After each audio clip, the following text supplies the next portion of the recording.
കഴിഞ്ഞ മാസം 260 പേരുടെ മരണത്തിന് ഇടയാക്കിയ അഹമ്മദാബാദിൽ നടന്ന എയർ ഇന്ത്യ ലണ്ടൻ വിമാന അപകടത്തിൽ ദുരൂഹത വർദ്ധിപ്പിച്ച് റിപ്പോർട്ട്.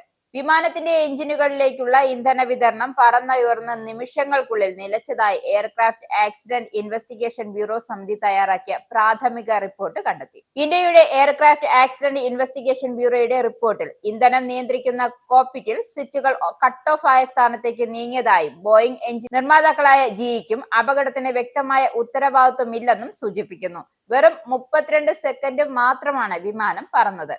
വിമാനത്തിന്റെ ഒരു എഞ്ചിൻ പ്രവർത്തിച്ചത് സെക്കൻഡുകൾ മാത്രം. രണ്ടാമത്തെ എഞ്ചിൻ പ്രവർത്തിപ്പിക്കാനായില്ലെന്നും കണ്ടെത്തി. വിമാനത്തിൽ പക്ഷി ഇടിച്ചിട്ടില്ലെന്നും കാലാവസ്ഥ പ്രതികൂലമല്ലായിരുന്നുവെന്നും റിപ്പോർട്ടിൽ പറയുന്നു. വിമാനം പറന്നുയർന്നതിന് തൊട്ടു പിന്നാലെ എഞ്ചിൻ 1-ന്റെയും എഞ്ചിൻ 2-ന്റെയും ഇന്ധന കട്ട് ഓഫ് സ്വിച്ചുകൾ 1 സെക്കൻഡ് സമയ ഇടവേളയോടെ റണ്ണിൽ നിന്നും കട്ട് ഓഫ് സ്ഥാനത്തേക്ക് മാറി. എഞ്ചിനുകളിലേക്കുള്ള ഇന്ധന വിതരണം നിലച്ചതിനാൽ എഞ്ചിനുകളുടെ ടേക്ക് ഓഫ് വേഗത കുറയാൻ തുടങ്ങി. ഇക്കാര്യം പൈലറ്റുമാർ തമ്മിൽ സംസാരിച്ചതായും റിപ്പോർട്ടിൽ പറയുന്നു. കോക്പിറ്റ് വോയിസ് റെക്കോർഡറിൽ പൈലറ്റുമാരിൽ ഒരാൾ മറ്റേയാളോട് എന്തിനാണ് ഈ സ്വിച്ച് ഓഫ് ചെയ്തതെന്ന് ചോദിക്കുന്നതും കേൾക്കാം.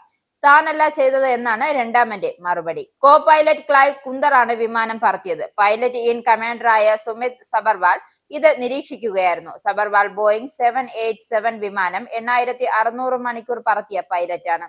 കുന്ദർ 1100 മണിക്കൂർ വിമാനം പറത്തി പരിചയമുള്ള ആളുമായിരുന്നു. 2 പേജുള്ള റിപ്പോർട്ടാണ് കേന്ദ്ര വ്യോമയാന മന്ത്രാലയത്തിന് കൈമാറിയത്.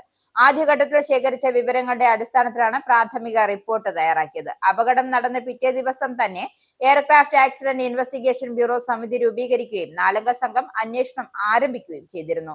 ഈ അന്വേഷണ റിപ്പോർട്ടിലെ വിവരങ്ങളാണ് പുറത്തായിരിക്കുന്നത്. ജൂൺ 12-ന് ലണ്ടനിൽ നിന്നും പുറപ്പെട്ട ബോയിംഗ് 7878 ഡ്രീം ലൈനർ അഹമ്മദാബാദിലെ ജനസാന്ദ്രതയുള്ള ഒരു റെസിഡൻഷ്യൽ ഏരിയയിൽ തകർന്നു വീഴുകയായിരുന്നു.